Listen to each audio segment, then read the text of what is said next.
Have you ever found yourself staring at your phone, waiting for a text that never comes? Or maybe you've been texting someone for days or even weeks, yet deep down, something feels off. The connection feels one-sided. They don't ask about you, and the conversation always seems to lead to a dead end. If you've ever wondered, am I wasting my time? You're not alone. In today's world, texting has become the primary way many of us get to know someone, especially in dating. But behind that screen, it's easy to ignore red flags, make excuses, or tell ourselves stories just to keep the hope alive. I've been there, and as a mother of 6, I've watched my kids navigate the dating world too, and I've seen the same patterns over and over. That's why today, I want to have a real conversation with you. A tough love conversation? One that helps you stop chasing dead-end conversations, stop tolerating breadcrumbs, and start recognizing your worth before you get emotionally invested in someone who was never serious to begin with. If you're ready to stop repeating old patterns and start setting higher standards for your love life, you're in the right place. The following are 7 texting narcissists' red flags. Sign 1. Chasing the thread. The first sign is that you are chasing the thread. In other words, you start texting someone and realize that unless you text them back, they don't text you back. So you're chasing the thread, right? It's a one-way texting situation.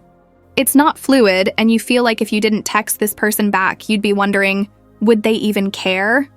Am I on their radar? How invested is this person in trying to get to know me?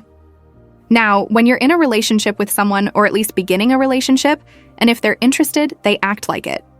If this person is worth your time, then they don't make you chase them, right? You get the sense that they're genuinely interested, even through text. It feels fluid. But a sign that you're wasting your time early on is that you're the one chasing the thread. You have to be honest with yourself. Am I chasing this bumper?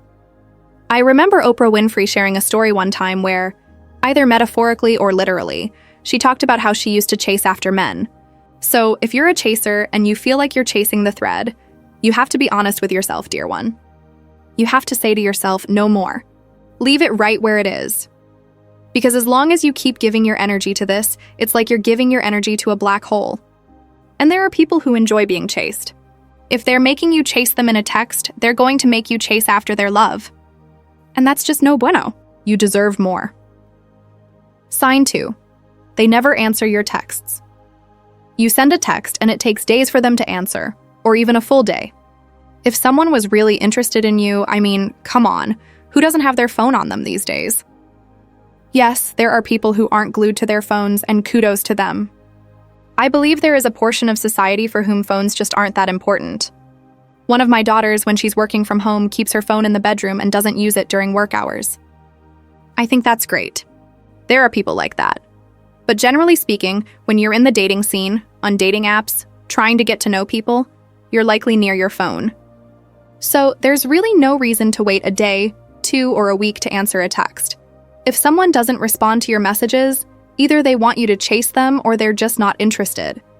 So don't invest your time in someone who isn't invested in you. Would you spend your money at a restaurant if the staff made you wait for hours to sit at a table, even though the place was empty? Probably not. You'd say, you know what? I can take my money and go down the street where it will be appreciated. Think of texting that way. If someone doesn't text you back, don't waste your time. If your money isn't appreciated at a restaurant, don't eat there.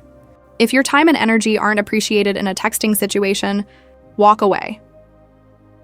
Sign 3. They never ask questions about you. If you're texting with someone new and they show no curiosity about who you are, they're not interested. Maybe they're texting in hopes of it leading to something physical, but they're not trying to get to know you. Think about it. When you want to get to know someone, you ask questions. Where did you grow up? What school did you go to? What's your favorite food? What kind of music do you listen to? Do you have any hobbies? That's how you learn about a person, by asking. One of my kids is going through this right now. She said, "This guy doesn't ask me anything about myself. He said he has a dog. I asked what kind of dog, how old, what food he feeds it. But even though he knows I have a dog, he's never asked me one thing about it or about my job." That's a red flag. You could be talking to someone who's texting 10 other people. And unless someone is really interested in you, they won't ask direct questions about your life. And that's okay. It doesn't make them a narcissist. It just means they're not your person. Sign 4. The conversations are flat.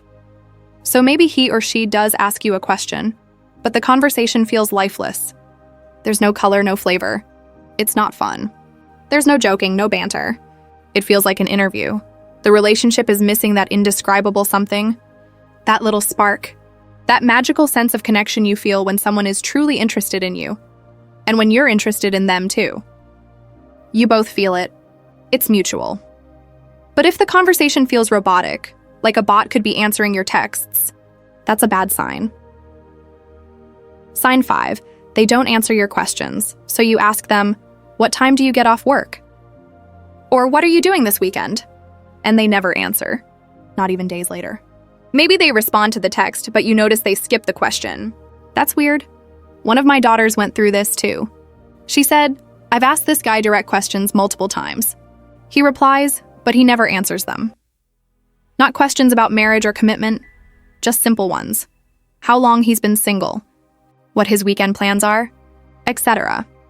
If someone isn't answering your questions and it's a consistent pattern, that's a red flag. Because why would someone avoid answering basic questions unless they don't care? They don't want to get close? They're hiding something? If someone wants you to know them, they'll answer your questions. They'll want you to feel heard, comfortable, and respected, even over text. So if they avoid questions, be careful. It's a sign they're not investing. Sign 6, they only text when they want something.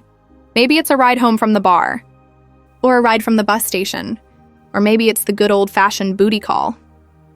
It's always when they need something. You become their Uber driver, their babysitter, their therapist, and you run to help them, thinking it means something. But the truth is, it's transactional. You don't hear from them for days, and then suddenly, when they want something, the texts come flying in. And they're sweet, flirty, and complimentary. That's love bombing. It's manipulation. And once you engage, here comes the request. Can you come pick me up? Can you do this for me? Can you send me something? This is a pattern. It's not random, and it's not love. If someone routinely ignores you, doesn't ask about you, doesn't reply to your messages, and then suddenly becomes charming when they want something, that's a red flag. And if you've been abandoned or mistreated before, especially by narcissistic people, you might doubt yourself when you see these patterns. But you must trust what you see. Sign 7, they only send one-word responses. You're trying to engage in conversation. You ask a question, "Hey, do you have plans this weekend?" And they reply, "Yes." What does that even mean? You're dating. You're trying to build a connection, and their entire response is just yes? This is confusing. It's emotionally stingy. And yes, it can be passive-aggressive. Even basic kindness would sound like, "Yeah, I do. My friends and I are going hiking. How about you?" But when they give you nothing, just yes or no, and they don't ask anything in return, that tells you everything you need to know. They're not interested, or they don't know how to communicate. Either way, it's not your job to fix them. You deserve more than one-word replies.